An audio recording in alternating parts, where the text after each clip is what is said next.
Crunch, crunch, crunch. The sound of feet on fallen leaves echoes through the forest.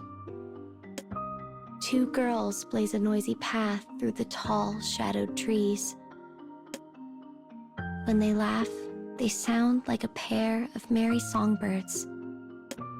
Suddenly, the girl with silver hair poses a question to the girl in glasses. Hey, so why are we out in the forest anyway? I guess I just wanted to come on a walk with you. Seriously? That's it?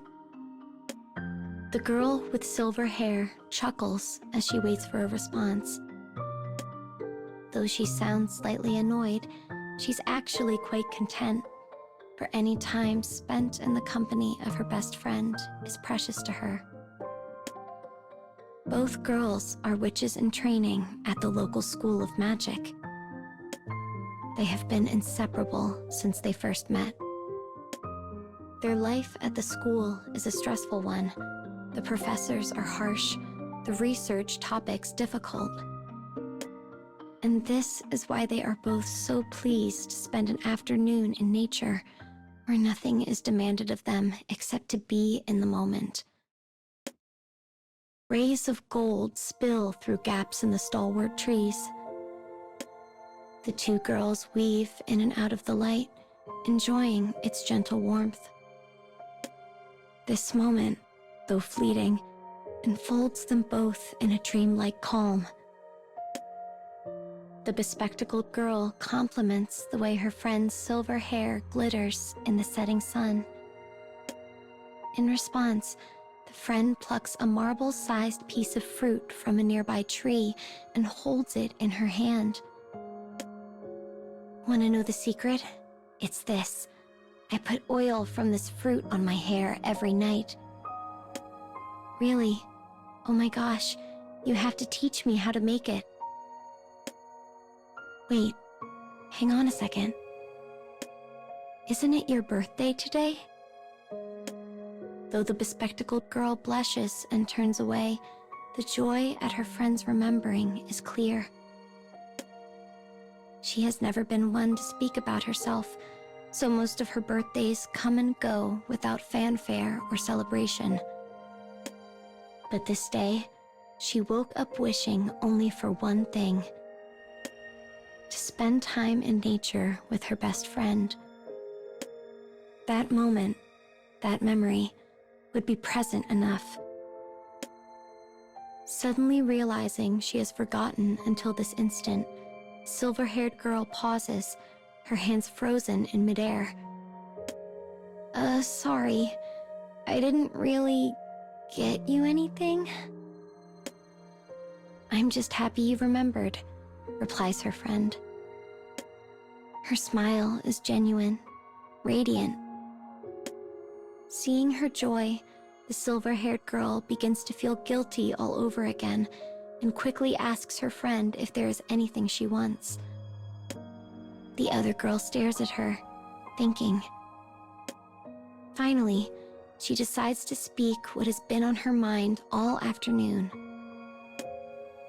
Could you take me to the land of magic?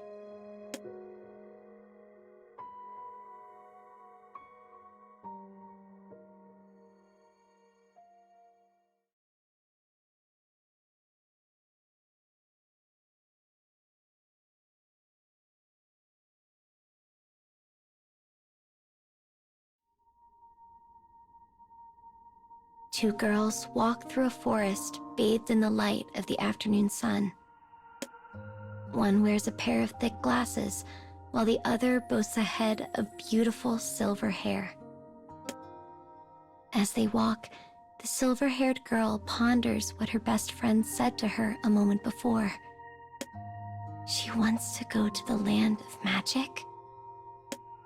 How am I supposed to take her there for her birthday when I don't even know what it is?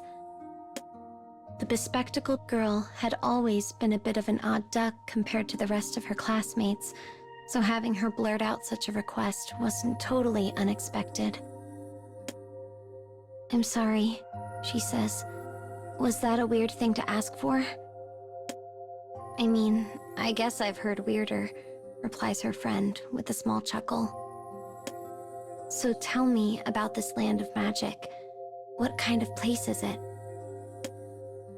The girl pauses before replying, considering what the place means to her. Well, I guess it's a place where everyone can just live as themselves. There's no war, no fighting, no poverty. It's a place where people can live out their dreams, no matter who they are. Uncomfortable with talking at such length, the girl hastens to finish her tale. I know it doesn't really exist. I just thought it might be fun for us to, pretend. Her friend nods as she considers this, then grips her staff with enthusiasm. Well, if we're just playing pretend... A brilliant light suddenly floods out from the staff. A rainbow of colors explodes in the air, winding its way around the trees. After a moment, an archway shimmers into existence before them. The bespectacled girl is captivated by her friend's ability. Lowering her staff, the other girl stands in front of the arch and extends her hand. Her friend takes it shyly, almost as if she's afraid it might fade out of existence. As they step through the archway, they find themselves in an infinite white space without borders or decoration. So, here you go, says the silver-haired girl. This is where we'll create the land of magic. The pair erupt in a series of giggles as joy floods across their features. Then they lift their staves and begin to paint. Fish swim across the sky. Flying carpets explode into view. Rainbow canopies hang overhead. We can do whatever we want. There's no one here to stop us.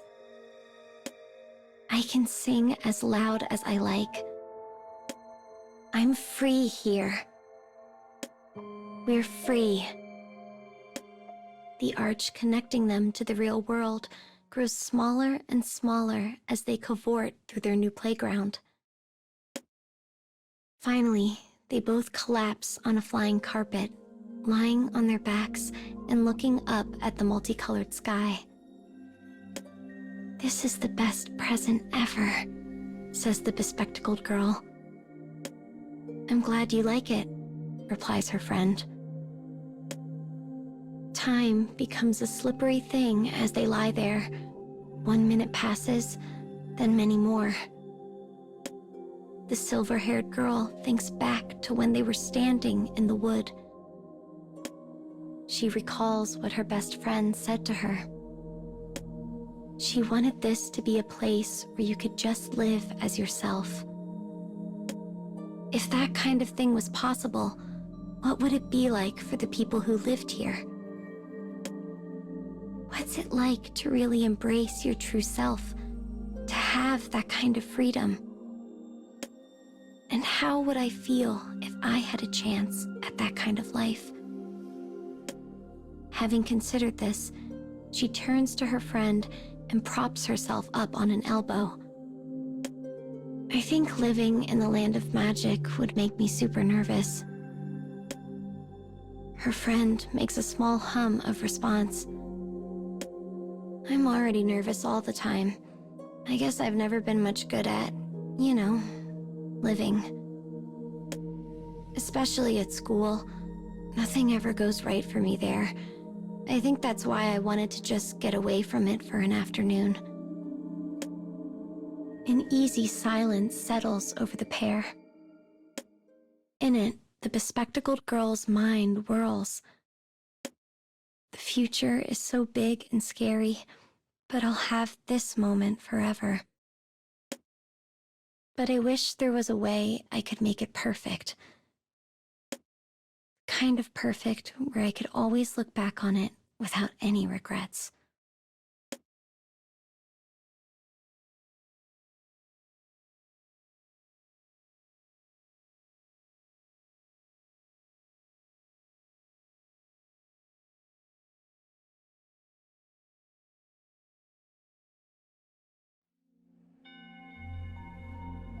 A disembodied melody drifts through the air. The scent of flowers floats on the breeze. Soft sunlight envelops them like wisps of cotton candy. The bespectacled girl is walking with light, airy steps. The silver-haired girl follows close behind. They are in the land of magic, a place created by their own hands. They used their magic to paint the land however they liked, filling it with vibrant color and images. A rainbow canopy stretches across the sky, illuminating the world in colors so beautiful, the mind lacks words to describe them. As they walk, the girls leave 2 sets of perfect footprints in the star-shaped sand covering the ground. "So how far does this go?" asks the bespectacled girl. Her friend considers this for a moment. "Actually, I don't even know." The other girl nods and keeps walking, as if the answer was inconsequential one way or the other. Her friend smiles to herself and maintains her pace. As they move, the scenery slowly begins to change. 10 minutes ago, they had been walking on the shoreline of an endless blue ocean. But now it has transformed into a field of brilliant white flowers that stretches off to the horizon. The flowers are shaped like little trumpets. Halting for a moment, the bespectacled girl plucks one and tucks it behind her friend's ear. The other girl reaches up to touch it, a sense of wonder on her face. "It looks great on you." "Really?" "Oh, that gives me an idea. We should make a flower crown." The girls grin at each other and clasp each other's hands tightly. They then drop to their knees and begin assembling their new creation. It begins taking shape in a flurry of petals and stems and roots. The expression on the girls' faces is one of utter joy. As always happens with simple, repetitive tasks, they begin to talk as they work. The volume soon heightens as they chatter on about this and that. But eventually, the topic turns to the day of pledging. It is a traditional ceremony for all who practice magic. The purpose is to bring 2 magic users together in order to share their talents and create an even more powerful system. But for a pledge to work, the pair must already share a deep spiritual bond. They must have each opened their hearts to the other. The 2 girls imagine what that day will be like. A picture of the occasion forms in their minds. 2 people dressed in ceremonial finery stand across from each other. They exchange avowal rings, the symbol of the pledge. Perhaps they even kiss when it is complete. This is all speculation. Pledges occur in secrecy, so neither girl has ever seen one. But that secrecy only encourages their imaginations to run even wilder. As they talk, the flower crown comes to a sort of completion. While not the prettiest thing ever made, it comes from the heart, which makes it precious. The silver-haired girl gently places it atop her friend's head. "It looks lovely on you. I bet you'll wear something like this on your wedding day." The other girl smiles clumsily in response. Hey, so maybe we should practice our own day of pledging, she says in a rush. I mean, since we're here and all. Didn't some dead guy decide that a pledge can only be made between a boy and a girl? Responds the silver-haired girl. Well, I could be the boy. I mean, if you want. The other girl nods, and the pair climb to their feet. They then begin preparing for the event.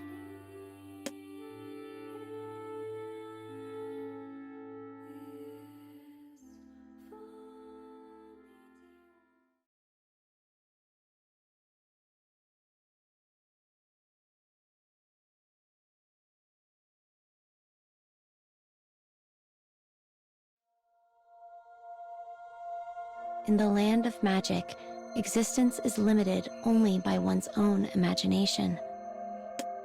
And as the two girls stand facing each other with staves in hand, a new reality begins to emerge. After a moment, a white chapel slowly comes to life in the middle of the flower field. This is where they will practice for the day of pledging. So what do you think? Asks the silver-haired girl. It's nice, responds her friend, but I might change one thing. She offers a suggestion, and her friend responds with one of her own. In reality, neither of them have any idea if pledges are sealed in a chapel or not. But that unknowing does not bother them in the least. After a bit of back and forth, they decide to create a slightly more formal setting, one that holds a better sense of atmosphere. They end up simplifying the chapel, giving it a cozy gabled roof and a series of bright windows. The light filtering through the glass plays over the girls' features as they stand at the back of the chapel. Smiling nervously, they begin walking side by side up the aisle. It's comfortable in here, says the silver-haired girl. I really like it. Her friend nods, then turns to face her. Hold on, she says. You need a different outfit. She imagines a beautiful dress, one both classic and shapely. Seconds later, the garment materializes on her friend. Holy wow, breathes the silver-haired girl as she looks down at her new finery. I look good. Hold on, I'll make something for you. After a pause, a formal, princely garment shimmers to life on the bespectacled girl. It looks like something from a fairy tale, and is so perfect, she begins to giggle in spite of herself. What? Demands her friend. What is it?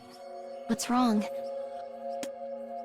Nothing, I swear, says the girl between giggles, but her words do not seem to reassure her friend. To the bespectacled girl, her best friend is someone wiser and more mature than she could ever be. So seeing her childish imagination take flight fills her with indescribable joy. I'm sorry for laughing, she says. Can you ever forgive me? As she says this, she produces a silver avowal ring and holds it out to the other girl. It is the most beautiful thing she is capable of imagining, and it takes her friend's breath away. She can do nothing but stare at it, enthralled. It's perfect, she says finally. It makes me feel like this will actually happen someday. The bespectacled girl smiles and slips the ring onto her friend's finger. The other girl holds it up to the light, turning it this way and that. Perfect, she murmurs again. It's like I can actually feel it in my heart. This must be what it's like to get a real avowal ring. Her eyes sparkle, her smile beams. It is the exact moment the other girl has been hoping for. But then, the smile shatters. The chapel, the dress, the windows, all of it breaks apart into tiny motes of light before vanishing. The bespectacled girl reaches out. As the tips of her fingers brush her best friend's cheek, it too melts away into the dark.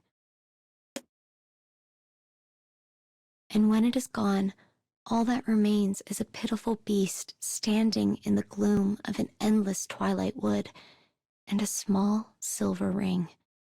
The silence is deafening. The beast drops to her knees, scoops up the ring, and clasps it to her breast. A pained smile crosses her face as she does so. "I'll see you again," she whispers. "I'll see you again when the sun rises."